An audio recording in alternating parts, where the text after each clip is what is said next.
Diga amém? Amém. Isso é bom. Quero parabenizar a Igreja do Pina pela programação de ontem. Foi linda, ficou na história. Parabéns. Foi um movimento maravilhoso. Entregamos aqui cerca de 500 revistas, mais de 3.000 convites, folhetos, né?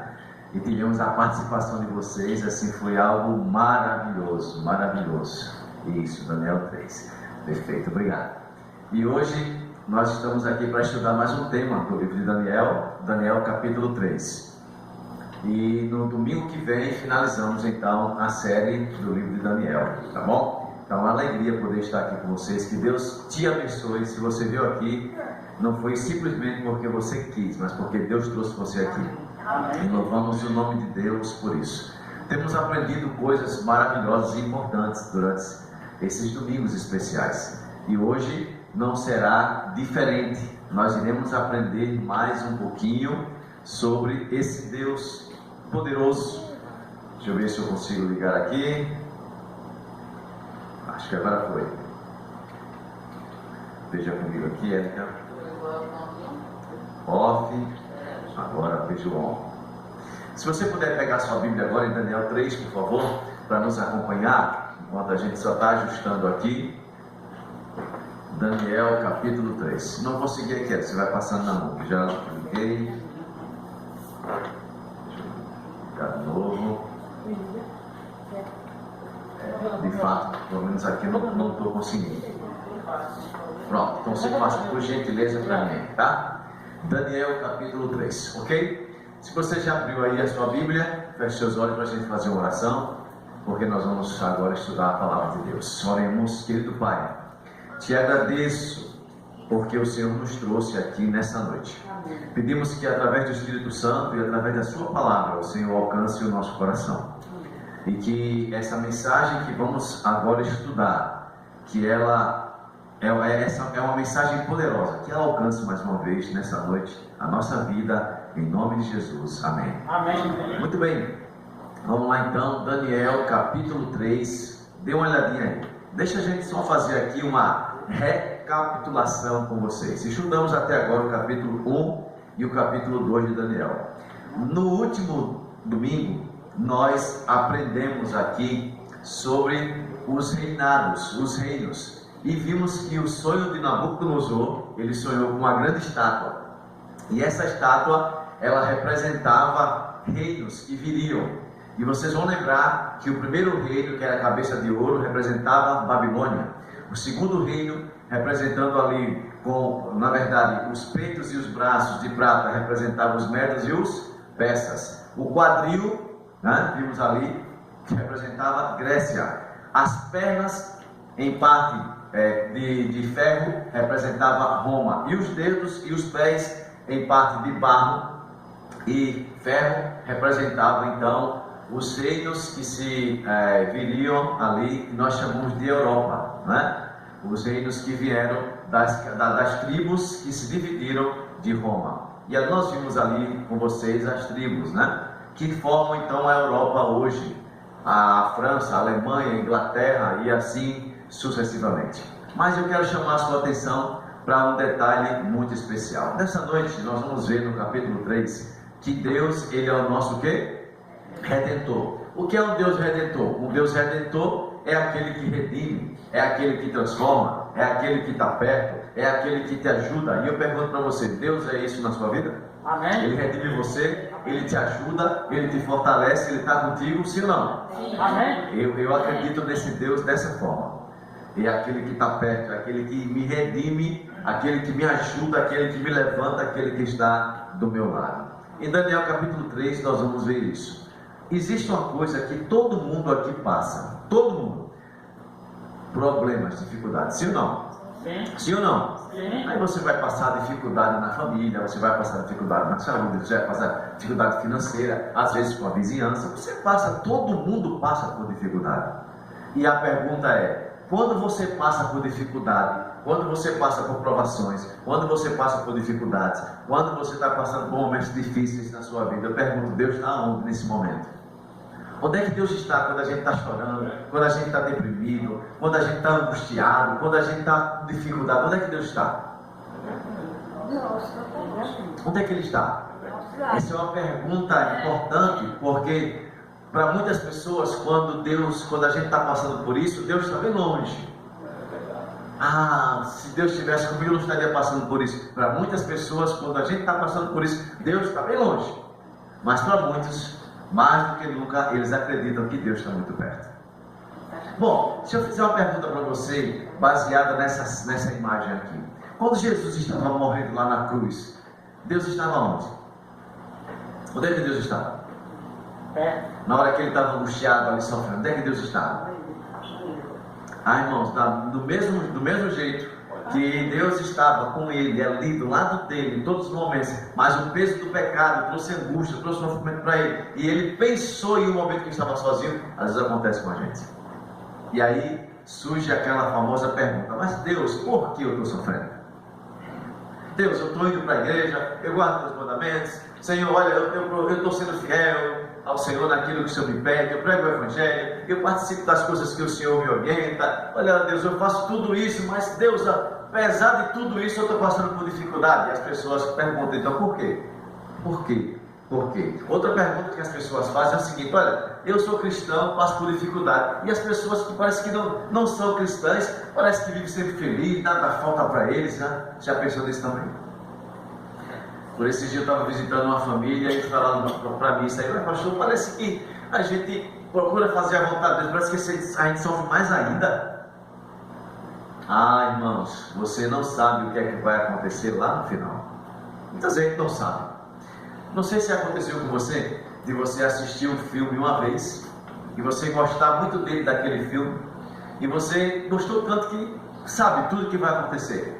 E quem sabe, em algum momento você está com alguém da sua família, com um amigo que não assistiu aquele filme, mas está assistindo com você, e ele começa a assistir aquele filme ali, e tá aí, fica angustiado: o que é que será que vai acontecer no final? Você que já assistiu, você já sabe o que vai ter no final. Ele que não assistiu ainda, ele fica pensando o que é que vai ser no final. E quem sabe o amigo que está assistindo com ele fala assim: ah, se você soubesse que já sei o final, como é que vai ser o final? Então é mais ou menos isso, irmãos. Deus já viu tudo. Ele sabe como é que vai ser o final. E a gente fica aqui nessa angústia, passando por essa dificuldade, e às vezes reclamando, e às vezes fazendo essa pergunta: por quê, por quê, por quê? Mas fique tranquilo, Deus já sabe o final. E no final, a Bíblia diz que tudo vai dar certo. Amém. No final tudo vai dar certo para aqueles que creem de fato em Jesus de todo o seu coração. Amém. Por isso acredite. Mas essa é uma pergunta que muitos de nós fazemos. Então, lá no capítulo 3 de Daniel, acompanhe aí na sua Bíblia, Daniel 3, verso 1. Lá você vai perceber, acompanhe aí, capítulo 3, versículo 1. Lá você vai perceber que o rei Nabucodonosor, ele faz uma imagem. E essa imagem era toda de quê? Toda de quê? De ouro. Eu pergunto a você: você sabe por que o rei, ele fez essa imagem toda de ouro? Você sabe por quê? Sim ou não? Sim ou não? Sim ali, não aqui. Ah, irmãos, você vai lembrar comigo agora, no sonho que Deus mostrou para Nabucodonosor e revelou então também para Daniel e seus amigos o sonho e a interpretação. Eu pergunto a você: Babilônia representava qual parte da estátua? A cabeça. E a cabeça de quê? De ouro. Mas só que no sonho e na interpretação, Deus havia dito: olha, teu reino não será o quê? Para sempre. Os magos disseram: não, rei, vai ser para sempre. Mas presta atenção, Deus disse: não vai ser para sempre. Os magos falaram: vai ser para frente, vai ser para sempre, melhor dizendo. E a pergunta é: quem tem razão nisso aí? De que lado você fica quando tem aquilo que diz Deus e aquilo que diz as outras pessoas? De que lado você fica? Ah, irmãos, deveríamos sempre permanecer do lado de Deus.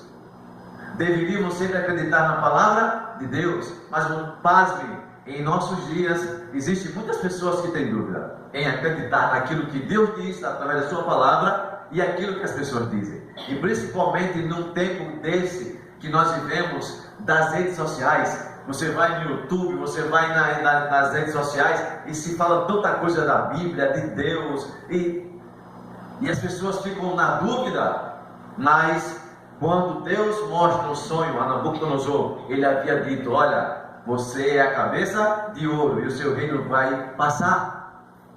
Mas os magos disseram: não, seu reino vai ser para sempre. Por isso que quando você olha no capítulo 3, o versículo 1, que vem logo após esse sonho, o rei, ele acredita nos magos ou em Deus? Nos magos. Mas como assim, pastor, que ele acredita nos magos do que em Deus? Ele fez uma estátua toda de quê? De ouro. Era só a cabeça, mas ele falou assim: não, eu vou mostrar para Deus que Deus está errado. Deus está errado. Não vai ser só a cabeça, o meu reino vai ser para sempre. Então eu vou fazer uma estátua toda de ouro, para mostrar para o mundo inteiro, para mostrar para Deus e para todas as pessoas, para todas as autoridades, que o meu reino, a minha Babilônia, ela será para sempre. Essa estátua, irmãos, ela tem um significado muito importante, não somente para aquele tempo, mas para os nossos dias também. Esse rei, ele queria dizer para Deus: olha, Deus, eu e a minha Babilônia vamos durar para sempre. Amigos, é importante nós acreditarmos naquilo que Deus disse. Você está ouvindo o que eu estou falando? É importante você crer naquilo que Deus disse e que está revelado na sua palavra. Teu reino é a cabeça de ouro e passará. Quem foi que disse? Deus. E a história mostrou isso. Os reinos que vieram, Medes e Persas, Grécia, Roma, depois as tribos bárbaras, depois formando ali a Europa até os nossos dias, a história mostrou isso. Mas nesse capítulo, Nabucodonosor queria dizer para Deus: não, Deus, não, Deus, não. O meu reino não vai passar. Sabe, irmãos, essa estátua que foi levantada pelo rei, ela tinha aproximadamente 27 metros. Ela era muito alta, equivalente a pelo menos uns 2 ou 3 andares. Era muito alta, imponente, toda de ouro. E a Bíblia diz no capítulo 3, se você acompanhou aí, que estava ali diante daquela estátua todas as autoridades religiosas, todas as autoridades políticas, prefeitos, vereadores, governadores, presidentes, líderes religiosos, estavam todos lá diante do rei e diante da imagem. E o rei, então, ele expede um mandato, uma ordem. E a ordem de Deus a ordem do rei era muito clara: todos devem adorar a imagem. Quando a banda tocar, quando tocar a gaita de foles, a flauta, o tambor, a trombeta, quando tocar tudo isso, vocês todos devem então se ajoelhar diante da imagem, e não somente ajoelhar, mas adorar a imagem de ouro que o rei fez. Amigos, quando lemos essa história na Bíblia, achamos bonito, e é realmente uma história bonita, mas além de bonita, essa é uma história verdadeira e inspiradora, mas também desafiadora. Sabe por quê? Porque você, como cristão, assim como aconteceu em Daniel capítulo 3, antes da volta de Jesus, você também vai ser desafiado. E a minha pergunta nessa noite é: quando o desafio que eles passaram chegar até você, chegar a mim, de que forma você vai ficar? Você vai ficar em pé ou você vai se ajoelhar? Irmãos, como é triste saber. As profecias bíblicas dizem que muitos de nós que estamos nas igrejas com a Bíblia na mão, orando, quando as coisas apertarem, muitos de nós iremos nos ajoelhar, iremos negar a nossa fé, negar aquilo que está na palavra, e vamos nos ajoelhar. Irmãos, como vai ser triste. Havia um sistema usado na Babilônia, e a base do sistema era o número 6, e se você olhar, vai aparecer aí de maneira muito clara esse número, que aparece também em Apocalipse.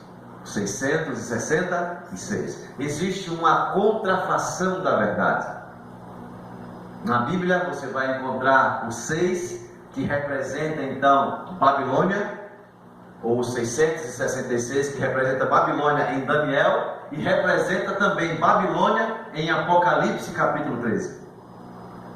Esse número 666, ele aparece em Daniel 3 e vai aparecer também, era usado pelos babilônios em Daniel 3 e também será usado por aqueles que receberão a marca da besta antes da volta de Jesus. Claro que esse é um número simbólico. A marca é uma marca simbólica que daqui a pouco nós vamos saber de que forma ela vai ser posta. Mas na Bíblia você vai ver uma contrafação da verdade. O 6 no lugar do 7. Quando você vai olhar na criação, Deus faz o mundo em quantos dias? Quantos dias? 6. E no 7 ele faz o quê? Ele descansa. Você vai ver de maneira muito clara na Bíblia Deus usando o número 7 como o número da perfeição, enquanto o 6 representa uma outra coisa. O 7 representa a verdade, representa a perfeição, representa a obediência, representa Deus, representa aqueles que serão selados para se encontrar com Jesus. Amém. Mas o 6 representa a imperfeição, representa um sistema falso e representa também rebeldia. Daniel capítulo 3, ele se encaixa perfeitamente com Apocalipse capítulo 13. Lá em Apocalipse capítulo 13 aparecem as duas bestas, que representam também dois poderes e que exigem adoração.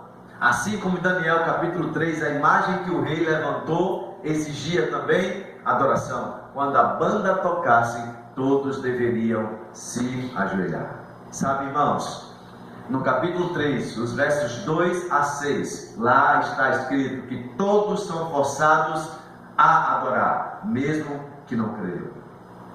Então perceba, o que acontece em Daniel capítulo 3 e que se repete em Apocalipse capítulo 13 é um decreto, uma lei, uma ordem. Mas essa ordem veio de quem nessa época? Essa ordem veio da maior potência da época, Babilônia. E todos deveriam adorar. E se não adorasse, mesmo que não quisesse, não adorasse, deveria morrer.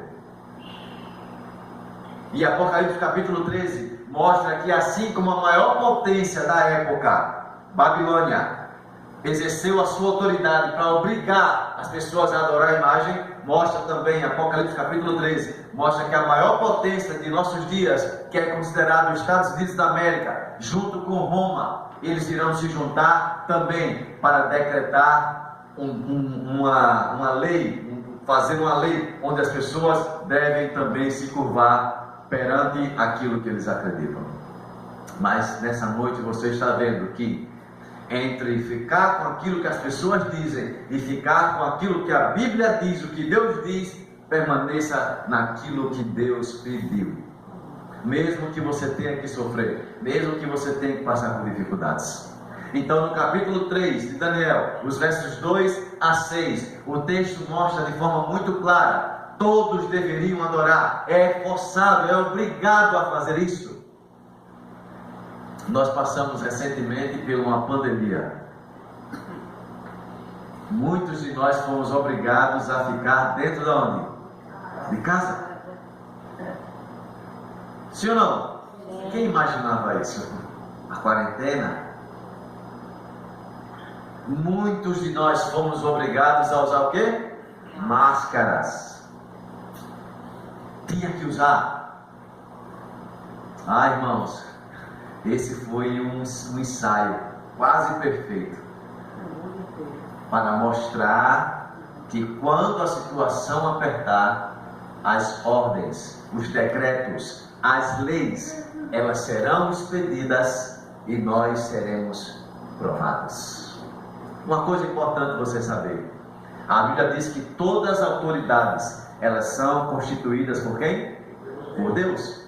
Todas as autoridades que você vê foram constituídas por Deus. E nós temos que respeitar as autoridades.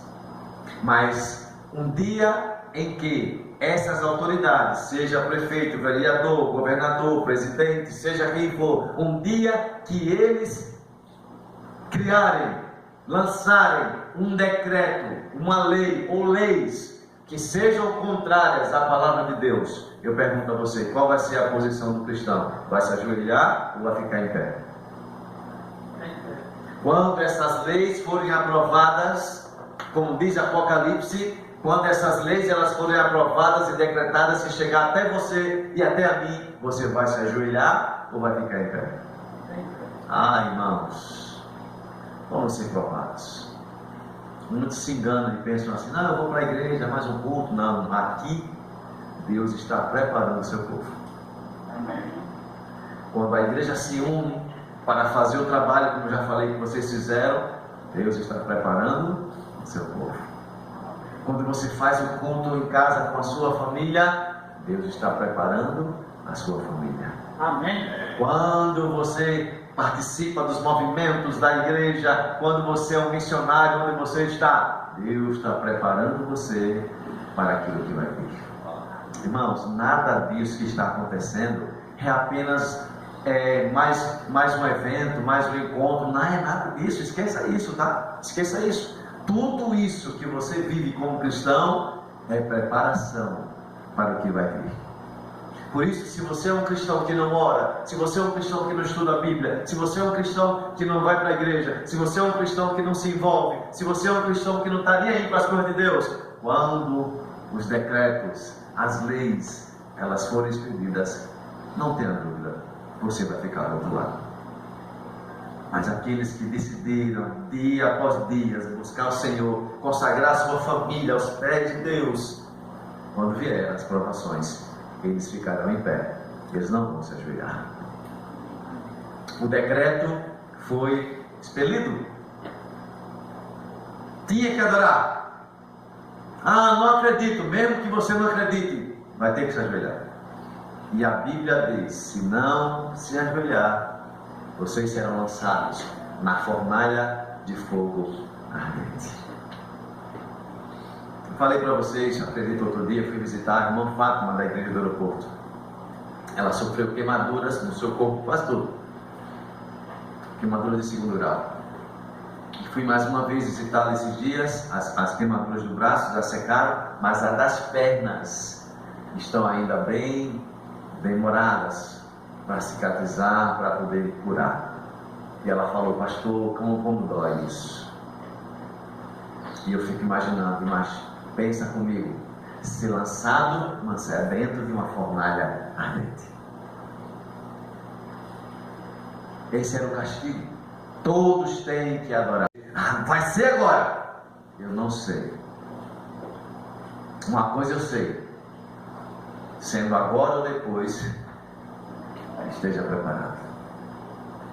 Porque uma coisa é certa, e muito certa, em breve vai acontecer. E muitos que não dedicaram a sua vida a Deus, naquele momento, vai fazer igual as virginésias. Me dê um pouco do seu azeite, porque o nosso se acabou. Vai dar tempo? Não vai dar mais tempo. O tempo de preparação é hoje, é agora, é nesse momento. Agora é o tempo de se preparar. A gente não pode estar pensando no tempo, não, é agora o tempo de se preparar. Amigos, a Bíblia é muito clara em dizer em Apocalipse capítulo 13. Você pode olhar com calma em casa.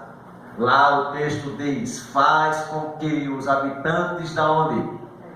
Quem são os habitantes da terra? Eu e você. Faz com que os habitantes da terra adorem o quê? A besta. A besta não é um animal. Outro dia eu vi um irmão da igreja pentecostal dizendo assim, olha pastor, a besta vai sair do mal, um bicho vai sair do mal e vai atacar as pessoas. Não tem nada a ver com isso, irmão. Ali em Apocalipse tudo é uma linguagem simbólica. Besta representa reino, poder. Mar representa pessoas.